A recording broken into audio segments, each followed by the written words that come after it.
Hello there! I praise the Lord for every opportunity to read God's Word to you.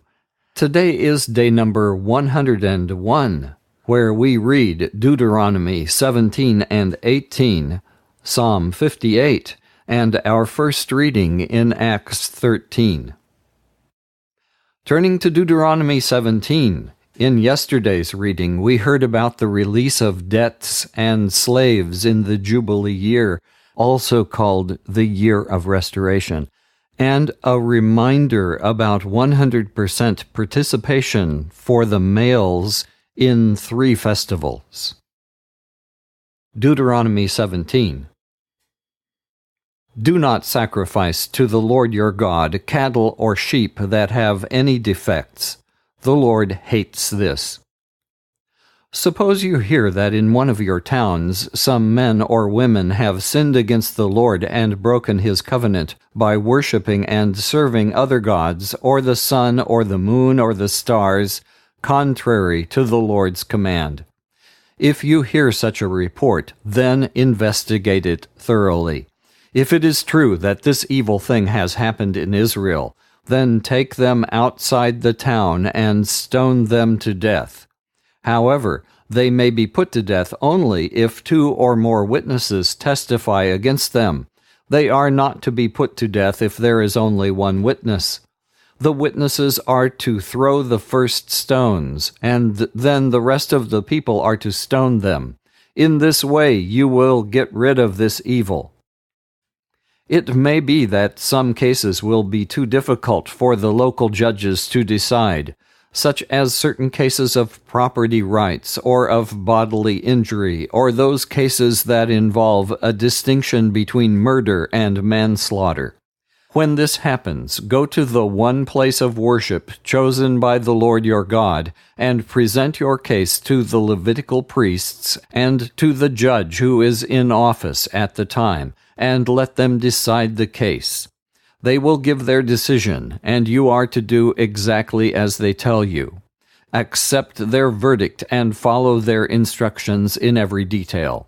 Anyone who dares to disobey either the judge or the priest on duty is to be put to death. In this way you will remove this evil from Israel. Then everyone will hear of it and be afraid, and no one else will dare to act in such a way. After you have taken possession of the land that the Lord your God is going to give you and have settled there, then you will decide you need a king like all the nations around you. Be sure that the man you choose to be king is the one whom the Lord has chosen. He must be one of your own people. Do not make a foreigner your king. The king is not to have a large number of horses for his army, and he is not to send people to Egypt to buy horses, because the Lord has said that his people are never to return there. The king is not to have many wives, because this would make him turn away from the Lord, and he is not to make himself rich with silver and gold. When he becomes king, he is to order that a copy of the book of God's laws and teachings be made from the original copy kept by the Levitical priests. He is to keep this book near him and read from it all his life, so that he will learn to honor the Lord and to obey faithfully everything that is commanded in it. This will keep him from thinking that he is better than other Israelites, and from disobeying the Lord's commands in any way. Then he will reign for many years, and his descendants will rule Israel for many generations. Deuteronomy 18. The priestly tribe of Levi is not to receive any share of land in Israel. Instead, they are to live on the offerings and other sacrifices given to the Lord.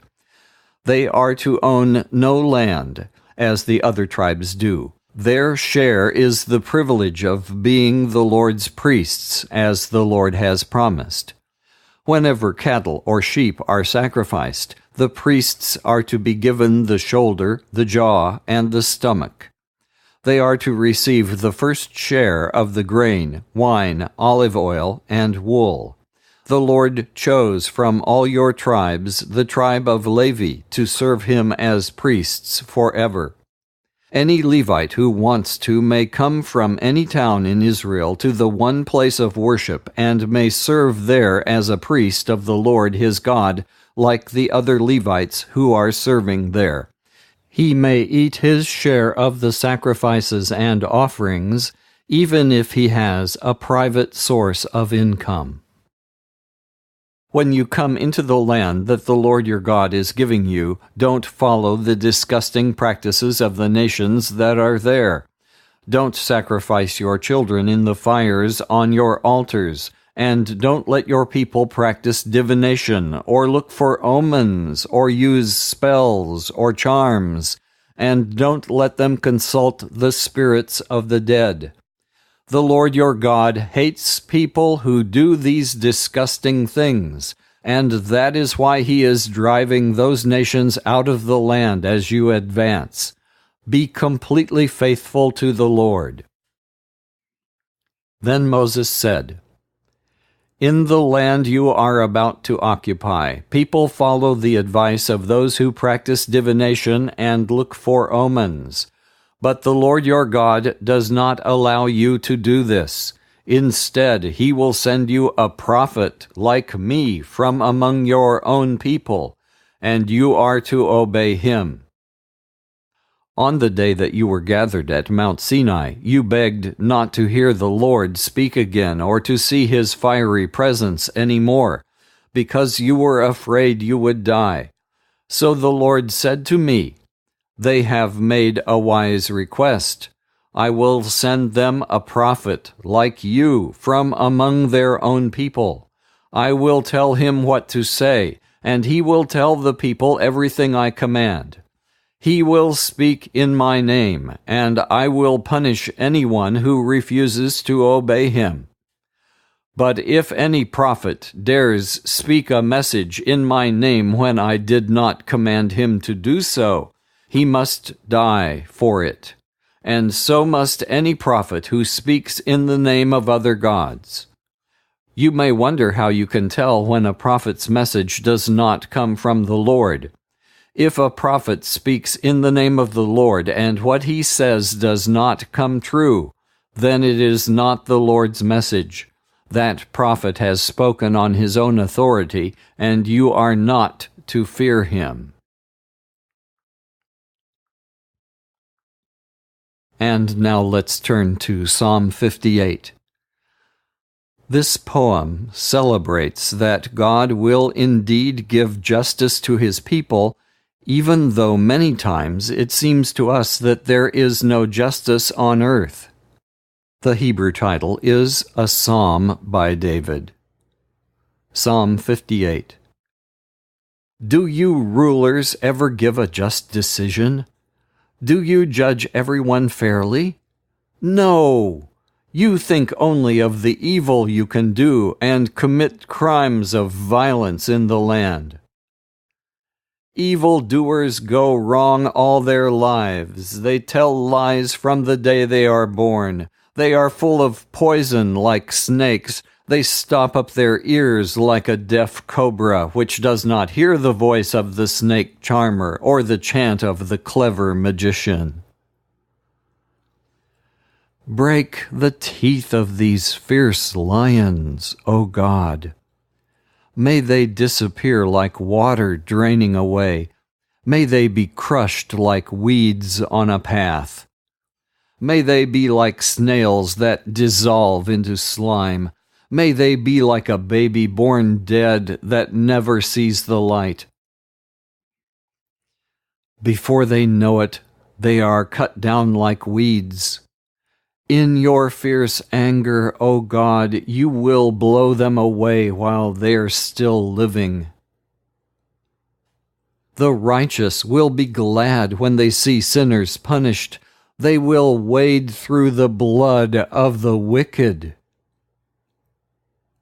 People will say, the righteous are indeed rewarded. There is indeed a God who judges the world.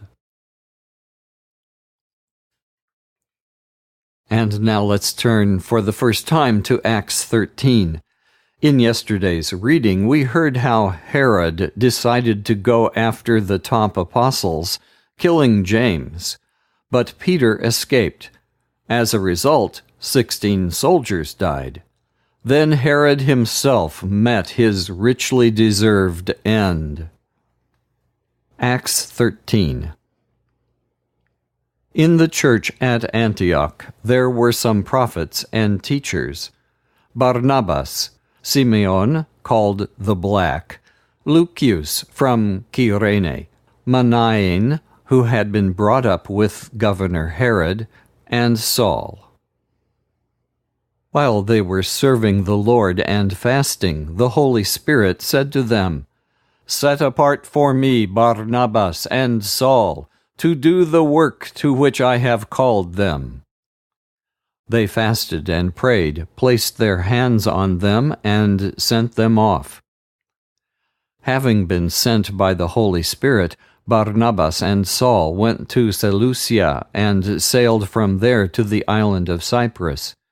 When they arrived at Salamis, they preached the word of God in the synagogues. They had John Mark with them to help in the work. They went all the way across the island to Paphos, where they met a certain magician named Bar-Jesus, a Jew who claimed to be a prophet. He was a friend of the governor of the island, Sergius Paulus, who was an intelligent man. The governor called Barnabas and Saul before him because he wanted to hear the word of God. But they were opposed by the magician Elymas, that is his name in Greek, who tried to turn the governor away from the faith. Then Saul, also known as Paul, was filled with the Holy Spirit. He looked straight at the magician and said, "You son of the devil! You are the enemy of everything that is good. You are full of all kinds of evil tricks, and you always keep trying to turn the Lord's truths into lies. The Lord's hand will come down on you now. You will be blind, and for a time you will not see the light of day." At once Elymas felt a dark mist cover his eyes, and he walked around trying to find someone to lead him by the hand. When the governor saw what had happened, he believed, for he was greatly amazed at the teaching about the Lord. Paul and his companions sailed from Paphos and came to Perga, a city in Pamphylia, where John Mark left them and went back to Jerusalem. They went on from Perga and arrived in the city of Antioch, which is in the province of Pisidia, and on the Sabbath they went into the synagogue and sat down. After reading from the law of Moses and from the writings of the prophets, the officials of the synagogue sent them a message. "Friends, we want you to speak to the people if you have a message of encouragement for them." Paul stood up, motioned with his hand, and began to speak. "Fellow Israelites, and all Gentiles here who worship God, hear me. The God of the people of Israel chose our ancestors and made the people a great nation during the time they lived as foreigners in Egypt. God brought them out of Egypt by his great power, and for 40 years he endured them in the desert. He destroyed 7 nations in the land of Canaan and made his people the owners of the land. All this took about 450 years. After this he gave them judges until the time of the prophet Samuel. And when they asked for a king, God gave them Saul, son of Kish, from the tribe of Benjamin, to be their king for 40 years. After removing him, God made David their king. This is what God said about him: "I have found that David, son of Jesse, is the kind of man I like, a man who will do all I want him to do." It was Jesus, a descendant of David, whom God made the Savior of the people of Israel, as he had promised. Before Jesus began his work, John preached to all the people of Israel that they should turn from their sins and be baptized. And as John was about to finish his mission, he said to the people, "Who do you think I am? I am not the one you are waiting for, but listen, he is coming after me, and I'm not good enough to take his sandals off his feet." My fellow Israelites, descendants of Abraham, and all Gentiles here who worship God, it is to us that this message of salvation has been sent. For the people who live in Jerusalem and their leaders did not know that he is the Savior, nor did they understand the words of the prophets that are read every Sabbath. Yet they made the prophets' words come true by condemning Jesus. And even though they could find no reason to pass the death sentence on him, they asked Pilate to have him put to death. And after they had done everything that the Scriptures say about him, they took him down from the cross and placed him in a tomb. But God raised him from death, and for many days he appeared to those who had traveled with him from Galilee to Jerusalem. They are now witnesses for him to the people of Israel. And we are here to bring the good news to you. What God promised our ancestors he would do, he has now done for us, who are their descendants, by raising Jesus to life, as it is written in the 2nd Psalm, "You are my son, today I have become your father." Let's pray together. O Lord our God, how amazing is your word! Moses knew that one day the people of Israel would ask for a king. And just like we heard in Acts today, that happened when the people of Israel asked Samuel to anoint a king. Moses gave the command that each king must have a copy of the book of the law and read from it all his life. That and the other instructions for kings were not followed. And so in today's psalm, we heard the result. And another result is what the leaders did to Jesus, as we have just heard in Acts. O Lord, if only you would cause our current leaders to read your word daily. Then Moses forbid the people to follow magicians and all kinds of divination and consulting the spirits of the dead. And that's the sort of man that Elymas was, and we saw what happened when an apostle met such a man. And then in Deuteronomy 18, Moses spoke about the one prophet who was to come. Lord Jesus, you are that prophet, and we pray that you would remove the dark mist or scales that are on the eyes of the people we pray for, who need to come to you. And we pray that you would give us endurance, because we know what David said, "The righteous are indeed rewarded, and there is indeed a God who judges the world."